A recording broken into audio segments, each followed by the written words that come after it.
When a brand new theme park opened in Orlando, everyone thought, I'm not even going to be able to go. The wait times are so long. And that's pretty much what exactly happened. With rides breaking down, major crowds, Epic Universe has been known for super long wait times. But is that still the case? Today, we are breaking down how bad are the Epic Universe wait times in 2026 based on wait time data.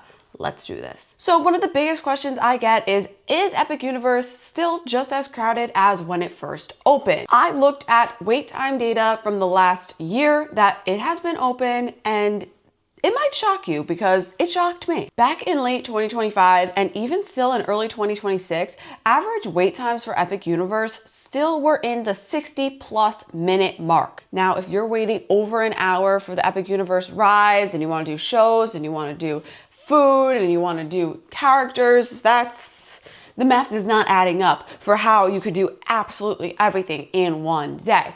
But I have some good news for you. January and February of 2026 were actually some of the busiest times that Epic Universe has seen. And I can attest to that because I was so shocked in January how crowded it was, like mobbed.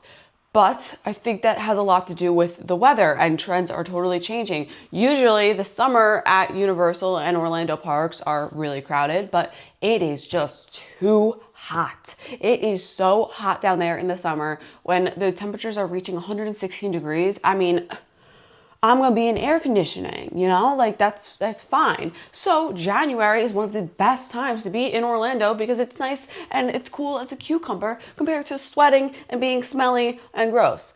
Anyway, back to the wait time data. This is what really caught my attention because starting in March, the average wait times at Epic Universe actually started to decrease. I was not expecting this because, like I said, usually you would think summer is the busiest time of year. Kids are off from school. Everyone is having fun summer vacations.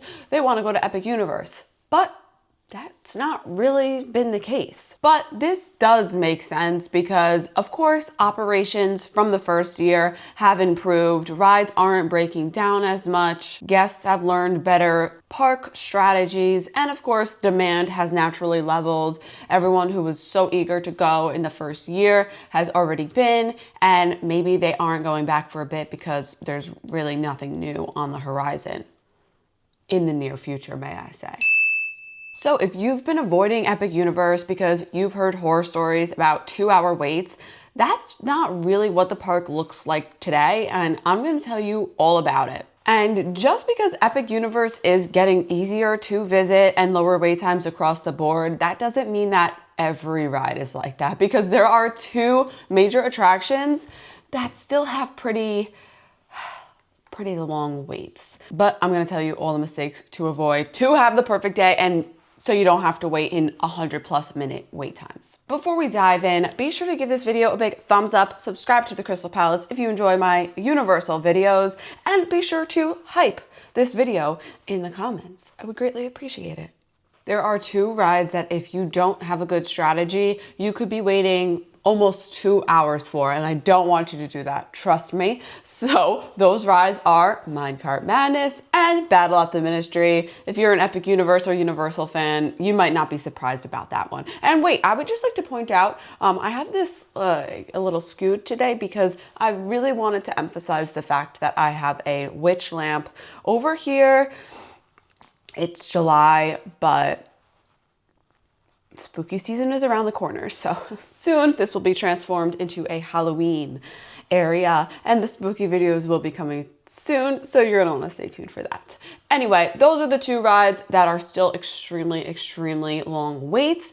More rides and experiences that are still busy as well is Mario Kart, Bowser's Challenge, and Meeting Toothless, believe it or not. So these are the 4 that you're gonna wanna keep your eye out for and actually try to plan your day around, but everything else has honestly been very manageable. So which out of these busy rides are actually worth waiting for? It's all gonna depend on your fandom, right? If you love Harry Potter, then Battle at the Ministry is gonna be first. But just to give you my personal opinion and my general unbiased opinion on which rides are actually worth waiting for. Number 3, I'm going to put Mario Kart, which is an average 90-minute wait. This is one of the busiest rides in the park, but unlike Minecart Madness, the experience itself is okay. If you've been on the one in Hollywood or Japan, this might not be worth the 90-minute wait. Me personally, I've been on the one in Hollywood a few times now, and I don't feel the need to wait for Mario Kart. If it's honestly like over a 30-minute wait, I'm gonna skip it because it's the same experience. But if you've never been on it, would highly recommend. I've had a friend once that did the single rider line for Mario Kart and it wasn't bad at all. So that's something to consider. Mario Kart is great for the single rider line because the seats aren't 2 in a row, which if seats are 2 in a row, you don't want to do single rider because the chances of that line being long are pretty high. Coming in at number 2, I would say Battle at the Ministry, which might be an unpopular opinion for Harry Potter fans, so I apologize. But the average wait for this is 120 minutes, and this is absolutely worth experiencing, don't get me wrong, but it's another ride that if there's a 120-minute wait, I'm not jumping into that line. But like I said, if you've never experienced it, and you're a big Harry Potter fan, then you definitely should. What I like doing with Battle at the Ministry is waiting until the end of the night because the wait times usually drop dramatically. It's 7:30 right now, and look at that. The wait time has went down for Harry Potter, and Battle at the Ministry is only 45-minute wait right now. And I like to hop in at the end of the night when those wait times go down, and it's like one of the last things I need to do in my Epic Universe day. But just be careful if it's a super busy day. They will sometimes close the attraction early just so the line is you're not getting out at like 2 in the morning because the line is so long. And number 1, the ride I think is most worth waiting for is Minecart Madness, which has an average wait of 131 minutes.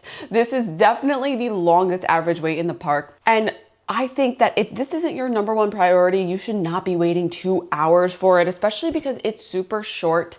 But I do think it's definitely worth a longer wait because it is so cute. It is so much fun. This is one of my favorite rides in the park. The jumping track effect, the theming, the animatronics, even in the queue, it is just a blast and you will absolutely love it. So I would say if you're at the front of the line for early park admission, you could do that then, or once again, save it for later in the day. Now let's go over the average wait times for every ride in Epic Universe so you can get an idea of the busiest and the least busy. Minecart Madness, 131 minutes. Battle at the Ministry, 120 minutes. Mario Kart Bowser's Challenge, 90 minutes. Meet Toothless, 74 minutes. Curse of the Werewolf, 59 minutes. Hiccup's Wing Gliders, 55 minutes. Yoshi's Adventure, 46 minutes. Dragon's Racer Rally, 44 minutes. Stardust Racers, 30 minutes. Fire Drill, 16 minutes. Monsters Unchained Frankenstein Experiment, best ride in the park, 21 minutes. And Constellation Carousel at 19 minutes. Now, is there anything that you can do about these waits? Well, planning which day you visit actually has a lot to do with what the wait times will be like. And you might be surprised what the busiest days to visit Epic Universe actually are, because it's actually opposite of what every other theme park in America is like. So you would think, yep, Saturdays and Sundays are the busiest day. Not at Epic Universe. During the week is actually significantly more busy than the weekends. Go figure. I don't know. This park is just breaking all the norms. So the least busy days are actually Saturday and Sunday with a 40 to 49% crowd level. Also, of course, another way to avoid these long waits is strategically planning your day. I would say from 10 a.m. to 2 p.m., you really want to avoid Super Nintendo World rides. They're going to be the longest waits at this point of the day, especially the kids are up, they're active, they want to go to a Super Nintendo World. But like I said before, if you're at the front of the line for early park admission, I would go right to Minecart Madness. If not, then you could wait until later in the day. I actually created a full itinerary of the best way to do Epic Universe in one day, taking into consideration these longest wait times. So if you want to check that out, you can watch it on the Krystal Palace. I'll link it in the description.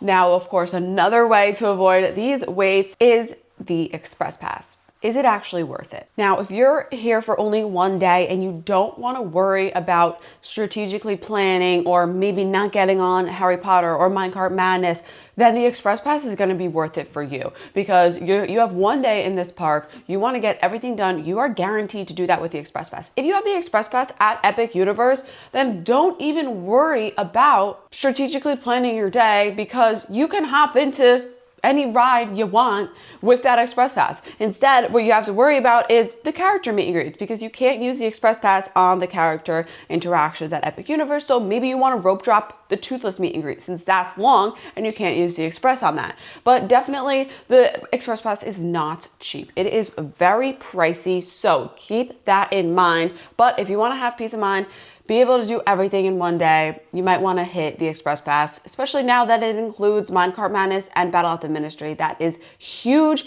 huge, huge, and a reason why the Express Pass might be worth it. So how bad are the Epic Universe wait times in 2026? And to be honest with you, they're really not that bad. If you think about what Islands of Adventure is like, most of the times, Forbidden Journey, Hagrid's, those are 40 to 90 minute waits.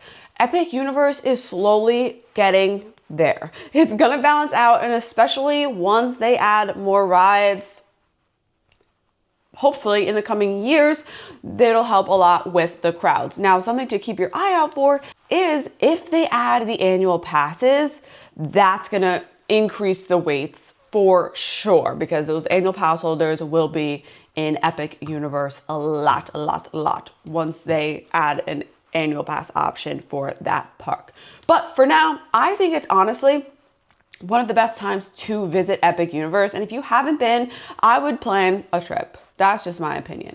Especially because too, there is the new Universal Nights, which has sparked a lot of controversy in my comments section apparently, because a lot of people think it's not worth it. I'm gonna tell you about it. So Universal is having Universal Nights at Epic Universe from 9 p.m. to 12 a.m. But you get early access at 7 p.m. So from 7 p.m. to midnight, you are in Epic Universe. From 9 p.m. to 12 a.m., you get access to the rides, characters, special snacks. Some snacks and drinks will be included, probably like popcorn, churro bites, things like that. It's an after hours event. Tickets go on sale August 13th for event dates October 3rd and 17th. This is a great time to visit Epic Universe too. Hopefully it'll be getting a little cooler and you can hit Halloween Horror Nights while you're there as well. So I posted a reel on this on Instagram. Oh, most importantly, tickets are $180. Now that's about the price of a full day at Epic Universe on some days. So that's why it sparked a lot of controversy that you could get a full day for the same price. But why I said that it was a good deal is because it's going to be a limited capacity after hours event. Now I've been lucky enough to experience the park with limited capacity during the pass holder preview days. And I rode everything. I could have rode everything multiple times with that limited capacity in the park because it was amazing. Like if they do this event right and keep it low capacity, that $180 is going to be so worth it compared to, like we just went over the wait times, 130-minute waits, 90-minute waits. Being able to just ride everything, especially at night with limited capacity, is going to be a great deal. So let me know in the comments what you think about this Universal Nights event, and if you plan to get tickets for it. I think it's a great idea, and I hope they add more dates for it. But that's it for today. If you enjoyed this video and it helped you plan your Epic Universe trip, and you wanted to know what the wait times were like today, be sure to give this video a big thumbs up, subscribe to the Krystal Palace right down below, and I will see you guys in the next one. Peace.